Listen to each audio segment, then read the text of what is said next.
Hai guys, kembali lagi bersama saya Flora Ginasya Tampul. Nah, kita ketemu lagi nih, tetapi dengan materi yang berbeda. Di materi kali ini, saya akan menjelaskan tentang anggaran bahan baku. Nah, di mana sendiri dosen pengampu saya adalah Bapak Wirmi Eka Putra. Saya mengucapkan terima kasih banyak sekali untuk Bapak karena telah membimbing kami supaya kami tahu tentang apa aja sih dunia anggaran itu di dalam kehidupan. Baiklah, sebelum kita masuk ke materinya, alangkah baiknya saya perkenalkan nama dulu. Perkenalkan, nama saya Flora Ginasya Tampul dengan NIM C0C023024. Saya di sini akan memenuhi tugas penganggaran dari Bapak dosen kami, yaitu Bapak Wirmi Eka Putra.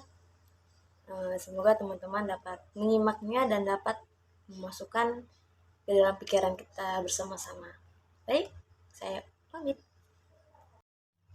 Nah, kemudian kita akan memasuki materi tersebut.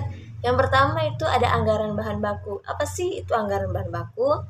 Anggaran bahan baku adalah semua anggaran yang berhubungan dan merencanakan secara lebih terperinci tentang penggunaan bahan baku untuk proses produksi selama periode yang akan datang.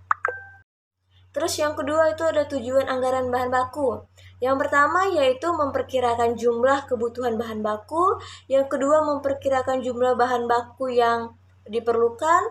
Terus yang ketiga ada sebagai dasar untuk memperkirakan kebutuhan yang diperlukan untuk melakukan pembelian bahan baku. Dan yang terakhir sebagai dasar penyusunan biaya produk.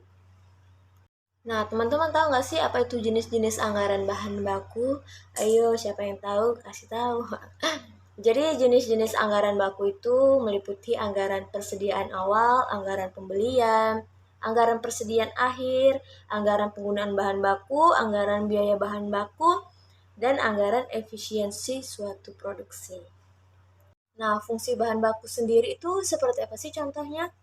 Nah, jadi fungsi bahan baku sendiri itu yang pertama itu sebagai dasar untuk menyusun budget pembelian bahan mentah.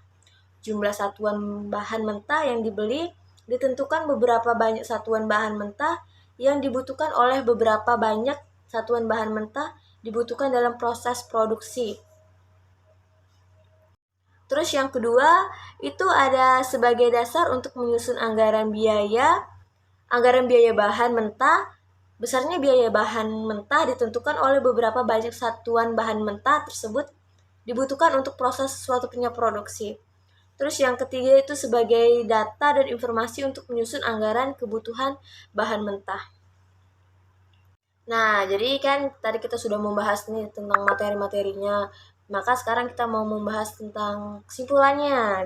Jadi kesimpulan itu kayak pemahaman dari setiap materi tersebut dituangkan menjadi satu pemahaman, yaitu kesimpulannya sendiri adalah fungsi anggaran bahan baku, diantaranya itu dia sebagai dasar untuk menyusun budget pembelian bahan baku yang mentah. Terus ada juga nih sebagai dasar menyusun anggaran biaya bahan mentah, dan ada juga sebagai data dan informasi untuk menyusun anggaran kebutuhan bahan mentah. Nah, jadi teman-teman, kurang lebihnya itulah materi atau pemahaman-pemahaman mengenai materi tentang anggaran bahan baku yang kita ketahui. Jika kita tidak bisa mengetahui secara lebih besar lagi, mungkin kita bisa mengetahui yang lebih-lebih kecilnya itu. Jadi semoga materi yang saya sampaikan ini bisa masuk ke dalam pikiran kita semua, terutama untuk kita yang kuliah di Fakultas Ekonomi dan Bisnis.